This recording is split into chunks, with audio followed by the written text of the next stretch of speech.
Ah, the miracle of the PS4 and the rest mode. It's been the better part of a day since I recorded, folks, but I'm here at the Save and Complete screen. I'm the Mysterious JG, and I want to welcome you back to Let's Play Final Fantasy X-2, and I was in a pretty cheerful, kind of happy mood, and then I remembered, oh yeah, we're here where, like, Oaka has found the owl bed that he owed the money to, that we helped him make up, is dead.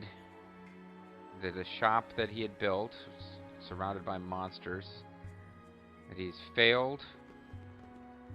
This guy, he's just in a bad place. How could he do this to me? And like there's this comical sense that he doesn't even register that this guy's dead. His upset is that the guy died and he couldn't repay him. But I mean, I don't know, call me a sap, but I find it actually, within the context of this fantasy game, kind of touching. He's this, money-driven merchant.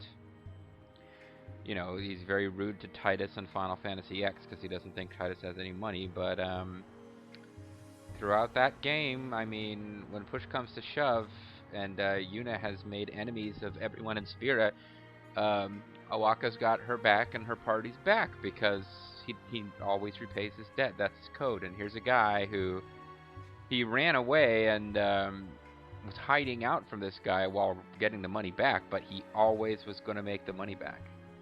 And when this guy died before he could do it, after he finally worked hard to do it, that's devastating to Oaka, and that's kind of sad.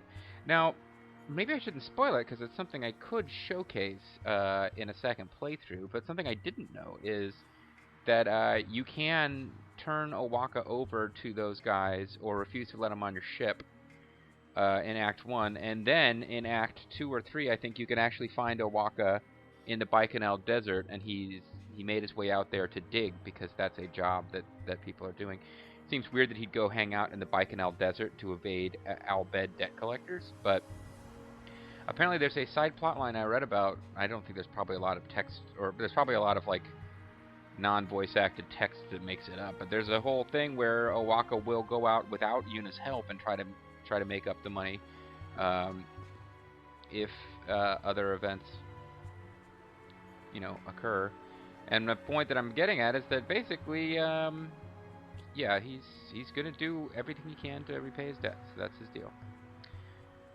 Now, so I got the Goyles all dressed in their berserker outfits so that they can go on a berserker barrage. But unless I suddenly decide I'm gonna start doing a lot of grinding on screen, we're probably not gonna see very much of that, because I might need to. If I really want to learn all the skills, especially the useful berserker skills, which take quite a few points to learn, like this is fairly typical. These attacks that you can do, which presumably use MP, so you can boost your strength, lose control of her actions. So you got berserk as a thing. But these like special attacks that the berserker can do don't cost very much to learn, but the passive counterattack costs a lot. And I'm pretty sure evade and counterattack will come next, and it'll cost even more. So certain skills, they just make you use the Dressphere for a long-ass time before you can learn it. And usually they're the useful ones. Assault, maybe not so much. Delay Buster, I seem to recall, is taking a lot to learn. Dark Knight's a weird one. Everything seems to be fairly quick to learn. It's a really... Your stats as a Dark Knight are pretty damn high. Like, you've got almost the same hit points as Berserker, but more than double the magic points. And you also have... Look at the strength and defense of a Dark Knight. 107, 138 compared to 104 and 42. So you got, like, more than 3 times the defense and just about the same attack. Agility and evasion are much lower. Magic stats way better. Accuracy is about the same. So yeah, as far as like raw stats go, Dark Knight is kind of fantastic, actually. Alchemist has pretty shitty stats, but that's not really about your combat type stats. Anyway, I was trying to remember, does Brother currently have the Charm Bangle equipped? And he does not. So if we don't want to do a bunch of... If I want to keep my on-screening down to showing off story and stuff and not getting into a bunch of grinding for levels, then we're going to need to get the charm bangle equipped on Brother. One of these days, I will showcase, I mean, you've seen them if you're paying attention. And I've mentioned them in the last recording session, at least once. Chocobo, Yibel, Boris, and Brother. It's possible to get other humans as your monsters. And there's, with few exceptions, just about everybody who is part of Final Fantasy X can be recruited as monsters. Like, basically just party members you don't control. The LeBlanc Syndicate members can be recruited. Buddy and... I always forget his name. Shinra can be recruited. So I saw actual in-game screenshots from Final Fantasy International Edition when it came out, the Japanese version, where through the Monster Hunter game, they had... the party was Brother, Buddy, and Shinra. And there was rumors going around in the West that you actually could play the game as them, which, you know, was true through the Monster Hunter thing. But I was thinking, like, that would be kind of funny if they actually, in the international version, you could play it with them instead of the Gullwings, and they would actually be controllable and would have different costumes depending on what Dressphere they were using. I mean, it would have been kind of a fun parody, but it would have been a lot of work to make 3 additional characters with all the depth of Unariku and Pain, at least in terms of character design. Model design, I mean, not character personality. Oh, hey. Mark me words. I'll stand by this shop, whatever may come. What dreams may I think come. you'll get more fiends than customers. Then I'll just have to start selling to fiends, won't I? Right, slap her right in I the owe face. it to those lads who died defending me shop, and I'll not be letting them down. Well, we defended your shop. You will They just come died. and stop in once in a while, won't ye? And there you go. I forgot about that little scene. So Payne giving him an honest, straightforward appraisal, but I appreciate his answer. I best stop me crying and get on with reopening me shop. At least once I've paid me tributes. Once my shop's open again, you will stop by, won't you? Now in Act 4, we have extremely limited motion. Basically, it's a series of cinematics and a little bit of gameplay. I'm not trying to be cagey about what Act 4 entails. I'm just saying it's not really a legitimate act in the story the same way that the others are. So which means that really the next time that time will pass and we'll have free range is Act 5. Act 5 is the only act during which this store is fully open for business as Oaka's store. And it sells some of the best items in the game, because you have to go through quite a bit of plot. You have to do several plot missions to get it to open, so it makes sense. But indeed, it is like a kind of special deal. That shop. It sells stuff you can't buy anywhere else in the game. I think it sells accessories that allow you to use, like, we've seen garment grids that do this. It sells accessories where you can use an accessory slot that gives, for example, all of the swordplay abilities. So, like, Yuna can be using her Gunner Dressphere and do power break, armor break, that kind of stuff that you couldn't get anywhere else. There is also stuff to be done here. I think we've got another optional side quest here. I hear the monster really hate us. Hey, what are the monsters like? I never met one before. Well, wait a second. Hold on, lady. What are you doing here in the woods where the Guado fled to avoid being murdered by the Ronso? If this is just something like secondhand, yeah, I heard they're not too fond of us. You're in these woods because you're supposedly hiding out. The thought of leaving these woods has never crossed my mind. There's no room for the Guado in tomorrow's Spira. What about to play Blitzball? These woods will fade and the Guado will follow. But what a tragedy, their music must fade as well. Depressing. So their music really that good. But Dongagon, this is no fun. His shoe puff jokes are #1. Oh, he makes shoe puff jokes, huh? Well, at least he's not making Hypello jokes.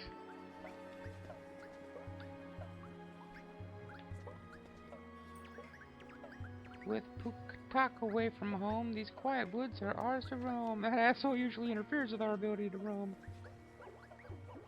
I wanted to go watch the show, but I'm stuck here watching the woods instead. We found ourselves a secret fiend. Oh, friend. Excuse me. Bear's knee around, so I guess we can call him out. Hey! Oh, hey, it's a little chibi version of the boss that was here in the previous game. Oh, that's interesting. What should we do for fun? So there's a little, yeah, it's a chibi version of this boss that we defeated in the last game, who's now a regular enemy around here. We scored the Howling Wind garment grid just for talking to it.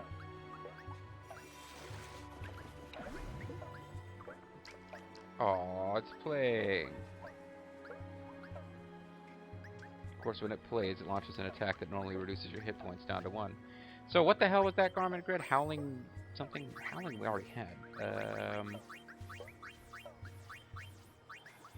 Heart Reborn, was it? Oh, fudge. Healing Light, Healing Wind. Could be any one of these now, and maybe it was Howling Wind. Increased agility. I thought we already had that, but maybe I'm thinking of something else. At any rate, probably not going to use it, so...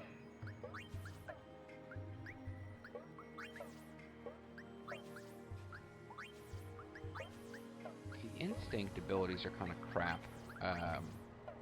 These are interesting because if you actually really like the swordplay abilities and I had one person comment, like 2 comments on the same video, just busted my chops for using swordplay abilities because I thought I was wasting time. I'm wasting time in a video where 95% of the time I have the charm bangle equipped, so you're not seeing all of the combat that would normally be happening. But excuse me for taking an extra turn to win a boss battle. Anyway, I'm sorry. Sorry about that. No, what I'm getting at though is that yeah, they actually, if you like the swordplay skills, you can now switch Dresspheres 4 times in order to do them really quickly, which seems like it would kind of defeat the purpose of lowering the wait time if you're going to be spending a bunch of turns to get that. I would say it could be useful against certain bosses that have a lot of hit points, so you're going to be using the same abilities a lot of times in the battle, but any bosses that take that long to defeat are probably immune to all the breaks. Certainly going to be immune to most of the instinct abilities, possibly some of the Bushido ones at work. I don't really remember them that well. I feel like I should be, like, I'm going out of my way to get all of the garment grids, so I feel like I've done a full clear, but I just keep using the one that gives silence and blind, since it's occasionally useful to be able to do that. And I guess Yuna's able to cast Protect, because I put her on that one. And this one, it really bugs me. The High Road Winds would be so freaking useful if it was equip gives you use haste, and then you went through like a gate to get first. You know, how could you go through a gate to get first strike? That doesn't make any sense. But if there was one where just equipping it, you start out with haste, and you don't have to keep switching Dresspheres to get haste, that would be really useful. I really like that spell. And make it much harder to use in this game. Of course, it's not as useful in this game as it is in X, because X is so turn-based. This is turn-based too, but it's real-time. So unless you're really on top of the command inputs, you're probably not waiting for somebody to be available to do a command that often. Whereas in Final Fantasy X, it makes a huge difference. So that was one of the things I was supposed to do.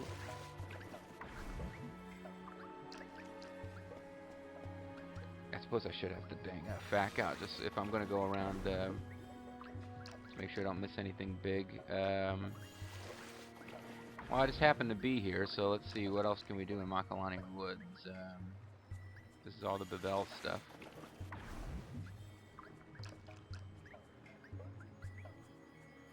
Macalania, alright, you do a secure the agency mission.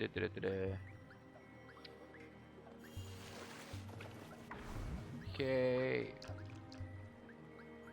Now go to whatever, if you've accomplished the 3 small musicians for something to appear, examine this for Howling Wind. Finally, you can storm 1 chest. Okay, so I guess there's a chest around here that's worth getting. So we've basically done everything we can do in Macalania Woods, except there's a chest we can be getting somewhere. So we'll wander around and find that.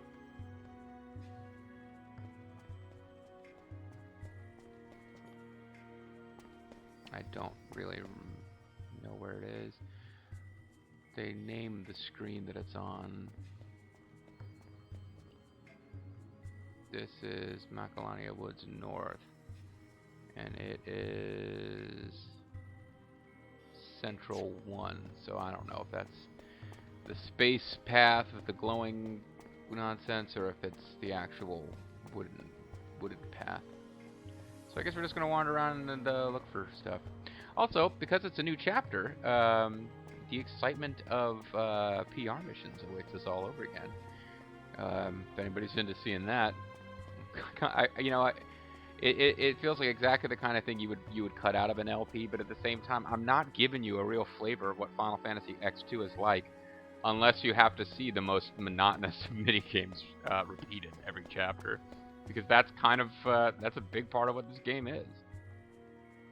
Macalania Woods Central. Okay, so somewhere on this screen we should find a treasure chest with a accessory that I actually saw what it is, and it's actually worth taking the time to find. It's not going to be like, 5 times Phoenix down.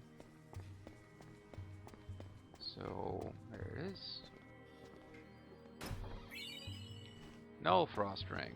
That's not what I thought it was going to be. Oh, there's two of them. Oh, okay, well there's another. Alright, so there's another one. No frost ring is it's actually pretty worthless to us because we have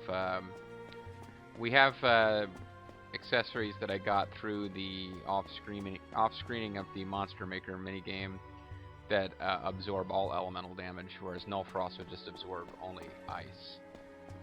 So the potentially more useful items would then be the ones that absorb, rather than just nullifying damage, actually absorb it as hit points.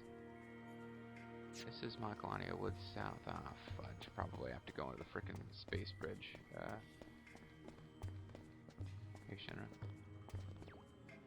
Might as well install Comm Spirit. Yeah, you might as well. So, I guess we do want to take this path to find the other treasure chest, which has a better accessory. I don't think the game has accessories that just absorb all elemental damage as hit points, but for each of the elements there are accessories that absorb just one element as hit points. Tetra, so I don't think there's a Tetra Eater. Wait, gold hairpin. I must already have one. I would not think I already had one. If it's what I think it is, I think it's the one that makes skills cost like 1 MP or half the MP. Gold anklet. I'm looking at the FAQ again to see what that actually was. Gold bracer. Maybe it doesn't do what I thought it did.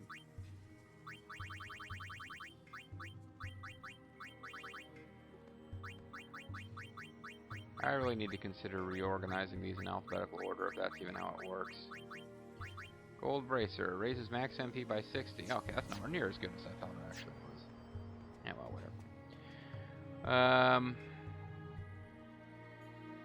While we are here, let's do the PR minigame, because there's like 2 people here you can talk to. I'm going to be a little careful about doing the PR minigame in this act because, you go to Besaid and you trigger plot and stuff like that.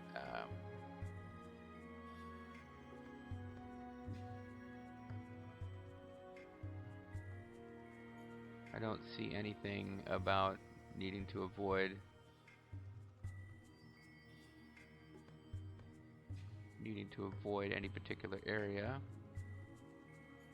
Jose does not have PR or marriage points in Chapter 3. Okay, and that is one of the places that... That's weird. I can go to Jose. I remember that Jose will be important after we do a couple of other plot stuff, but whatever. Moonflow, Guado Salam. Yeah, we can go back to Guado Salam. We actually missed a scene there that I want to do. So let's go back and hit these couple of Guado that are hanging around. Trommel seems to have disappeared.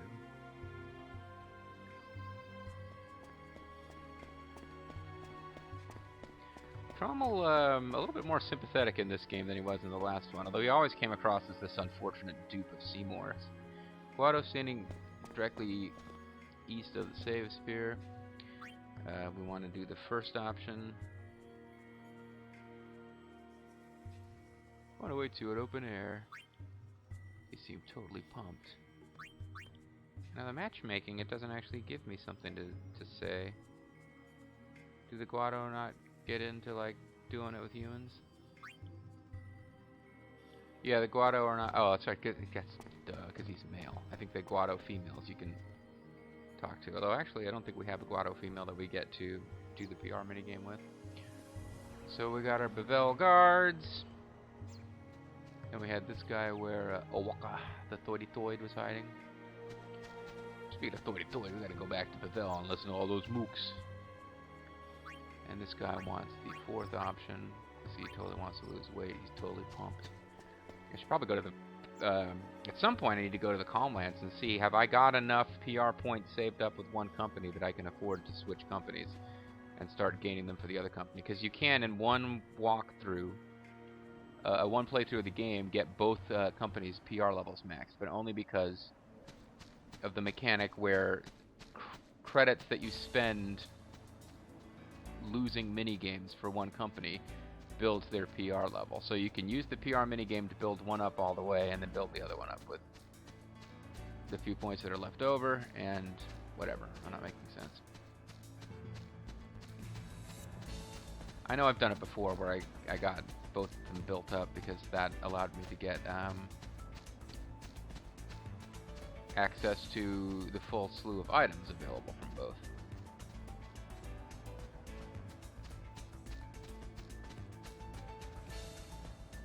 Don't be shy, open air ink is here to put a smile on your face.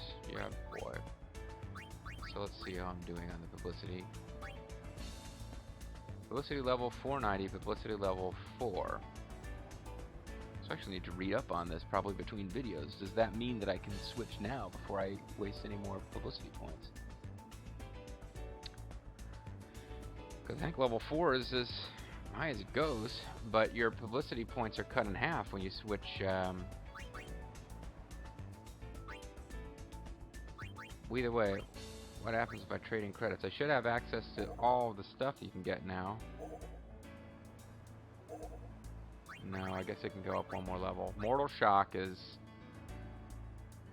not the highest level one. I think both of them have a garment grid that is only available through this menu. It might be that I can't until Act 5. It's not possible until Act 5 for you to get the full whatever. Don't care.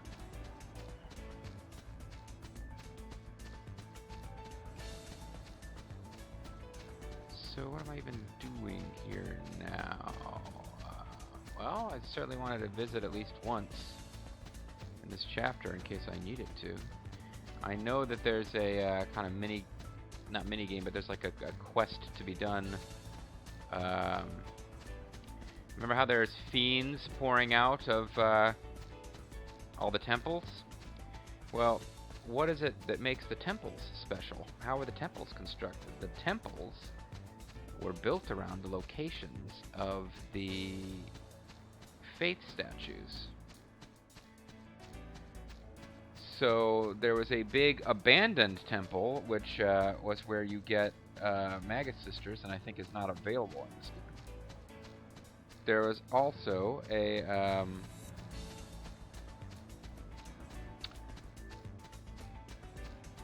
the other optional the other optional faith in the game is one that's the Cavern of the Stolen Faith. Somebody stole a faith statue from a temple, which I guess the temple then closed down. But there was a cave that is not a temple, which was just a little bit outside of my top 10 tabs, just off the beaten track. In other words, if you were really exploring fairly thoroughly each environment, you could find it easily. It wasn't like a really difficult thing to find, but it's also quite missable, and it's one of only, well, there's 3 total missable faiths in the game if you count Maggot Sisters as one, and it's the earliest of them that you're allowed to get. And that's I'm just dancing around. You either know what I'm talking about or you don't. You either remember the last game or you don't. There was a faith that was hidden down here in the Cave of the Lost Whatever.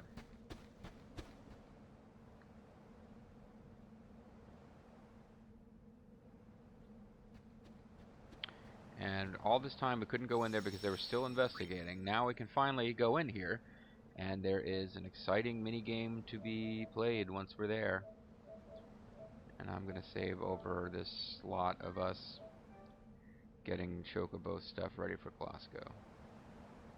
We have yet to capture any Chocobos for Klosko. He must be furious. Open Air was all set to kick off their new attraction, Cavern Crawler. You should see the crowd they drew. Then fiends started appearing out of nowhere. Some of the visitors are still trapped inside. So, yep, fiends are attacking at all the temples because they're coming out of where the faith statues used to be. And they kind of explain that later, but not particularly well. But either way, yeah, this isn't a temple, but it had a faith statue, so there should be shit going down. Fiends from deep in the cave. Friendly neighboring goblins are here. There are still some people trapped inside. There's nothing we can do to help them. I mean, Kilka Beast members hurting. To be honest, I'd had enough. I wanted to blame them for turning a place like this into a tourist attraction. So I just decided to let them die. Please, won't you help us rescue the people left behind? Una, tourist attraction, I mean, it's part of the world's history. You don't fucking own this shit, okay? Seriously, it's like, oh, this emotional journeys end that she had at Xanarkand and the idea that tourists are there. But this is a cave where, presumably the backstory of someone stealing a faith statue from the Yevon temples. That sounds like a pretty exciting story. Like, if there are plaques up about what actually happened and people can learn about the history of it, that would be pretty awesome. As I understand it, they don't really have that. It's more like Cavern Crawler, so you pay Open Air Inc. and you get to go inside, and there's probably people dressed like fiends who jump out and scare you, whatever the hell. So maybe that's a bit lame. But next time, folks, we will... Are we going to say it's not our problem? Actually, let's do that real quick, because I just saved. Let's see what happens if we say it's not our problem. Please, won't you help us rescue the people left behind? Seriously, I don't care. So, thou must. But it's not really a thou must. I can ignore this. It's totally optional. But I'm not going to. When we come back, we'll actually do it. I'm going to load my game just in case I fucked up getting percentage points by refusing on the first time. But I don't think I did. I'm just being cautious. But when we come back, we are going to go rescue the tourists who were trapped in the Cave of the Stolen Faith when monsters started to appear. And I'm sure we'll get some kind of super sweet treasure reward for this. That's pretty much how this game... we will score something, I have no doubt. I'm the Serious JG. Thank you guys for watching, and I'll see you guys next time. Bye-bye.